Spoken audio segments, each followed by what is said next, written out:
Edouard Manet's notorious Olympia was painted in 1863 and first exhibited in 1865 at the annual Parisian survey of the best French painting, the Spring Salon. Never has a painting, wrote one critic in the Paris press, excited so much laughter, mockery, and catcalls. It was the prostitute, Olympia, haughtily returning the gaze of the viewer, who raised the ire of the public. What very few seemed to notice was the black maid standing next to her. That 1865 audience would have considered her servitude her natural condition, barely noticeable save for the gorgeous bouquet she carries from who is at once Olympia's male visitor and, to the consternation of many at the time, ourselves. And far less interesting than the black cat at Olympia's feet, who arches its back to hiss at the viewer. When my student asked me 30 years ago in the fall of 1990, after an incident in which a black student leader was almost run down by a car and was screamed at, and we were discussing the incident in class. So, Dr. Sayre, if you've got it so together, how come in this class, when you refer to something white, you say it's high in value? And when you refer to something black, you say it's low in value. It had never occurred to me, and I was stunned. I realized that most all textbooks, and almost all art teachers for that matter, refer to the light reflective nature, high or low, of light and dark colors in terms of their relative value. And I decided to look at the history of this usage, which led me almost directly to Émile Zola's famous defense of Olympia in his essay, Édouard Manet, published January 1st, 1867. There, Zola describes Manet's paintings in terms of its analysis of what he calls la loi des valeurs, the law of values. Before this moment in 1867, the standard way to approach light and dark in painting was in terms of musical metaphor, higher and lower notes, tones, pitches, scales, etc. Suddenly, Zola resorts to economic metaphor. His usage takes over art discourse from then on. In the essay, Zola writes that Manet's method is to assemble several beautiful objects or figures, guided in his choice only by the desire to obtain a beautiful set of spots of color and light, a beautiful set of oppositions, by observing with the utmost fidelity la loi des valeurs. What is it? What is this law of values? He says, if a head is placed against a wall, it is nothing more or less than a white spot against a more or less gray background. From this results an extraordinary simplicity, almost no details at all, an ensemble of precise and delicate spots of light and color. Directly addressing Manet, Zola continues, a picture for you is simply an excuse for analysis. You needed a nude woman, and you chose Olympia, the first comer. You needed some clear and luminous patches of color, so you added a bouquet of flowers. You found it necessary to have some dark patches, so you placed in a corner a negress and a cat. What does all this amount to? You scarcely know, no more do I. I now see Zola's argument as a feint and the law of values as a figure of speech wholly characteristic of the petit presse, that is, the artistic, literary, and ostensibly non-political journals of the era, in the pages of which the Second Empire had explicitly forbidden discussion of political and economic policy. Monthlies and weeklies routinely sold at kiosks such as this one, many of which had thousands of subscribers. Zola's essay was designed to deflect attention away from Manet's actual subject, which was, I think, the political and economic realities of the day, symbolized by the presence of a prostitute and her maid in a darkened room somewhere near or amidst the cafes, theaters, racetracks, and department stores that defined Parisian boulevard culture. Zola's usage is a kind of double coding, possessing a second sense beyond its overt reference to formal issues of light and dark. Zola well knew that for the average Frenchman, the word valeur had quite another meaning. Valeurs are stocks and securities, and la loi des valeurs would have referred to the laws regulating the exchange of such instruments on the bourse.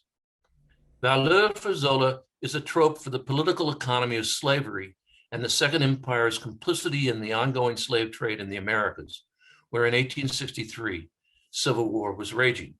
a war that had far-reaching implications for French society. Before April 19th, 1861, when Lincoln proclaimed a blockade on all southern ports, which by July was fully in place, the United States accounted for a full 90% of the 192 million pounds of cotton used by the French in textile manufacturing. As a result of the blockade, imports of American cotton dropped to 590,000 pounds in 1862 and 508,000 pounds in 1863, or roughly 2.5% of pre-war levels. Over 1 million women were working in the French textile industries as weavers and warpers in the factories, but also as needleworkers, seamstresses, embroiderers, and dressmakers in the sweatshops, who suddenly had no cloth to work with. As factories closed, many women immigrated to Paris looking for work. Simultaneously, the sweatshops emptied. There was no work, and a large percentage of these women workers turned to prostitution. Manet's painting represents this: the body as commodity, the prostitute and the slave, the double enslavement of women in the heart of bourgeois France. Accompanying Olympia, when it was first exhibited in 1865, were the first 5 lines of a poem called Olympia, la fille des îles, written by Manet's friend Zachary Astruc. In them, Astruc calls Olympia's maid first a gentle black messenger, and then a slave, esclave. Springtime arrives in the arms of a gentle black messenger. It is the slave. Now, the poem is so bad that few have taken it seriously. The lines were withdrawn from the Salon catalog after its first printing. But I want to take that word esclave very seriously. And the poem's subtitle tells us something important as well. Olympia is a fille des îles. A fille was common shorthand for fille publique, a streetwalker, or fille à numéro, that is a fille identified only by a number in the files of the police. But more importantly, she is a fille from les îles, the islands, common French parlance for the West Indies. At least in Astruc's poem, Olympia is Creole.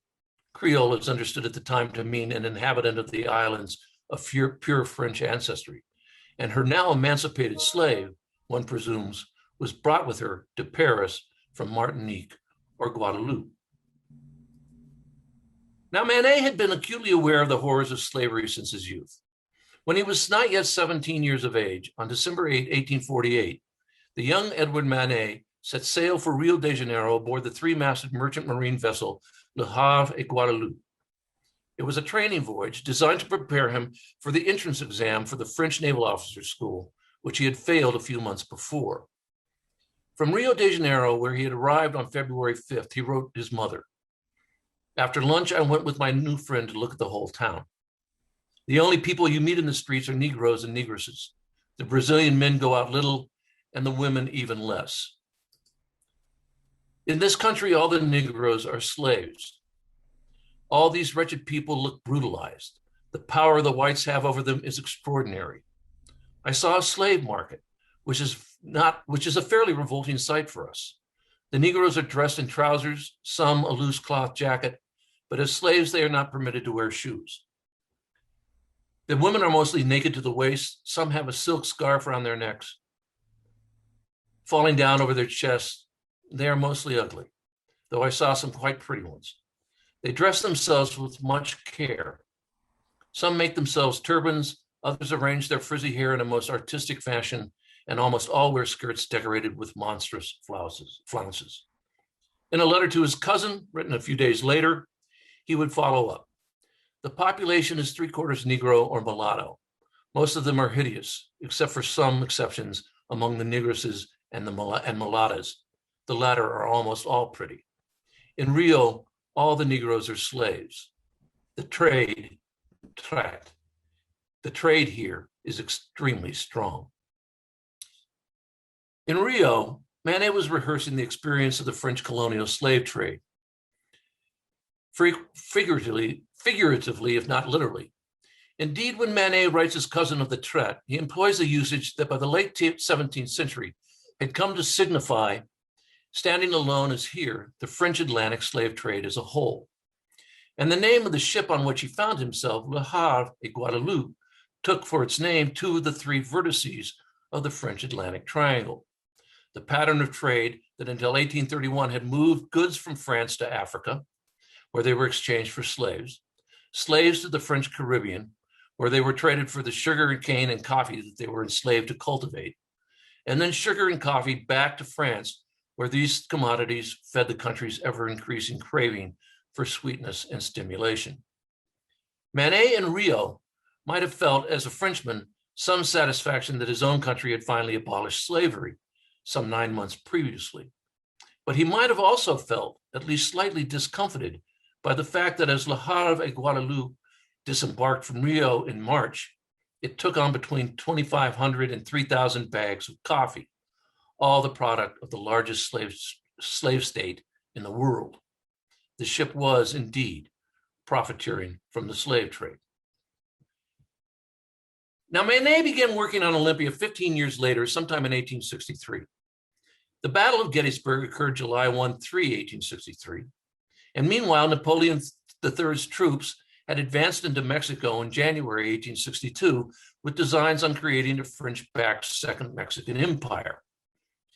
The emperor was able to take this bold step only because 9 months earlier, civil war had erupted in the United States, rendering mute the Monroe Doctrine of 1823, stating that any efforts by European nations to colonize or interfere in the affairs of North or South America would be viewed as acts of aggression and require U.S. intervention.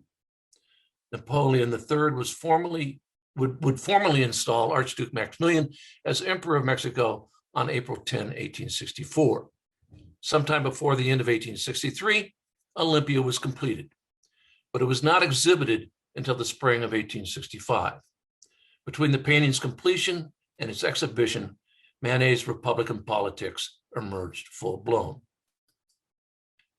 On Sunday, June 19, 1864, the USS Kearsarge engaged the Confederate sloop Alabama in international waters just off Cherbourg in the English Channel and sank her in a battle that lasted some 70 minutes. The Alabama had been at harbor in Cherbourg for several weeks, and its crew and captain had enjoyed the hospitality of the town. Like every port in France, Cherbourg was deeply pro-Southern. Crowds gathered on the shore to watch the battle. One provincial newspaper reported that before sailing out to meet the Kearsarge in that most moving maritime drama, Confederate Captain Semmes proclaimed that the moment had come to vanquish or die. Thousands cried out, "Hooray for the South! Long live Lee! Long live France!" Within a few days, Manet was at work on a painting of the battle, his first ever depiction of current events, which by July 16 was on view in one of the large windows at Godard's gallery near the Bibliothèque Impériale. The battle itself occupies the center of Manet's painting. The Alabama is sinking at the stern, where a Confederate ensign stretches out into the wind. The stern of the USS Kearsarge is visible just behind the Alabamas, the stars and stripes flying above it. Manet paints the battle out on the blue-green sea of canvas in the stark contrast of the ship's black masts and hulls set against the white smoke of cannon fire, around which swirled distinct shades of gray, ranging from light to medium to deep, as if a grayscale has exploded in a billowing chaos of paint. Sometime around Saturday, July 16th, by which time the battle was gracing the window of Godard's gallery in Paris, the Manets arrived for summer holiday in Bologna. On that same day, the victorious Kearsarge anchored in the Bologna roads. Manet probably sailed out to the ship on a pilot boat the next day, Sunday, and in all likelihood went aboard. He sketched the ship that day, perhaps several times, and a final painting is a product of his studio in Paris, probably painted in late summer or early fall of 1864. A comparison with the battle reveals much about Manet's intentions here.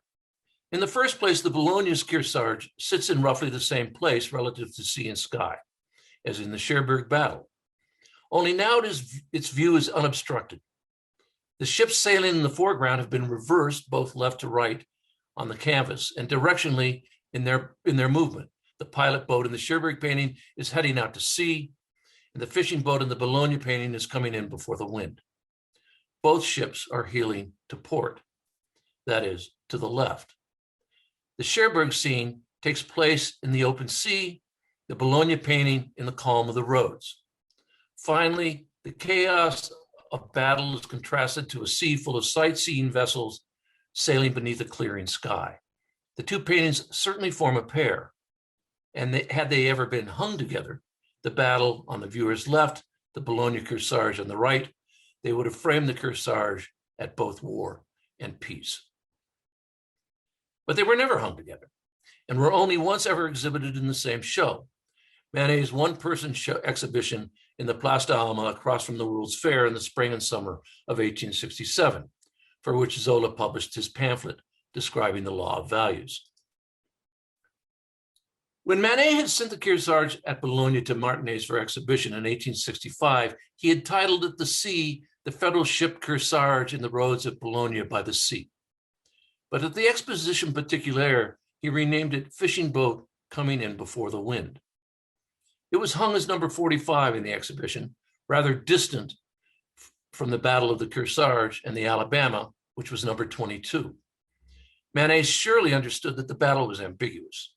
A conservative could read it as the tragic defeat of the Alabama. Alternately, a liberal could understand it as the heroic victory of the Kearsarge.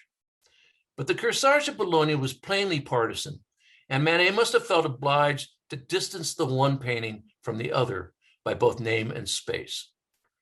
Perhaps it seemed to Manet that in the context of French engagement in Mexico, to portray the Kearsarge in all its heroic profile as the victor and agent of peace might offend the government's censors.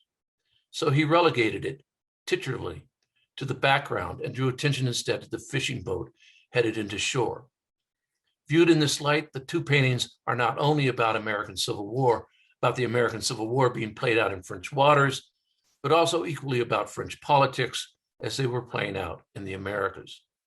Manet is quite consciously depicting the triumph of one set of values, moral, political, and economic, over another. Not long after Zola published his essay on Manet's paintings, emphasizing the law of values in his practice, and just before Manet opened his one-person exhibition in the Place d'Alma on May 21st, 1867, for which Zola transformed his essay into the exhibition catalog, the emperor's imperial aspirations in Mexico collapsed.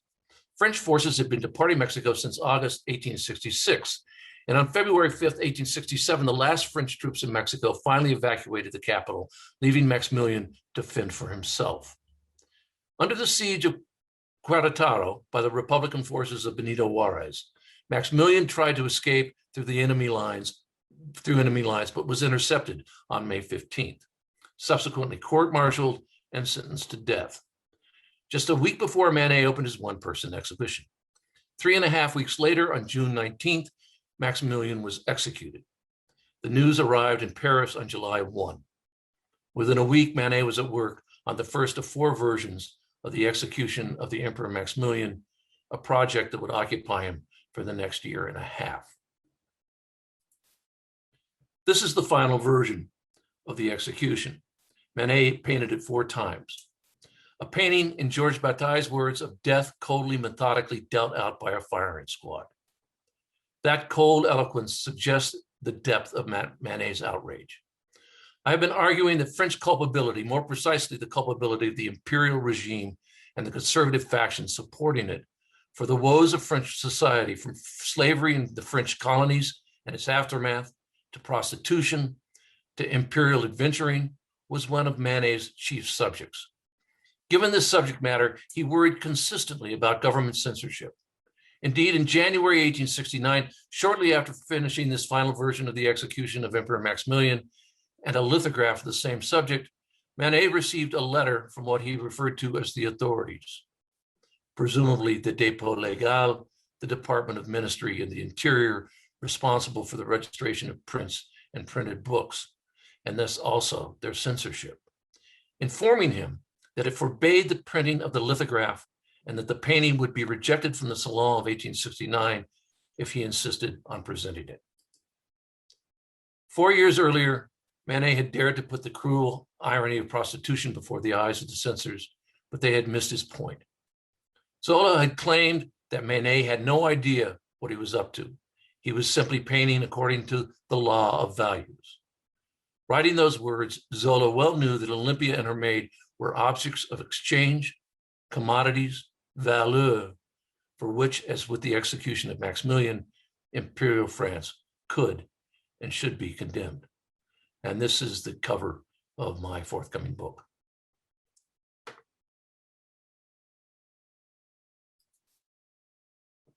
Thanks.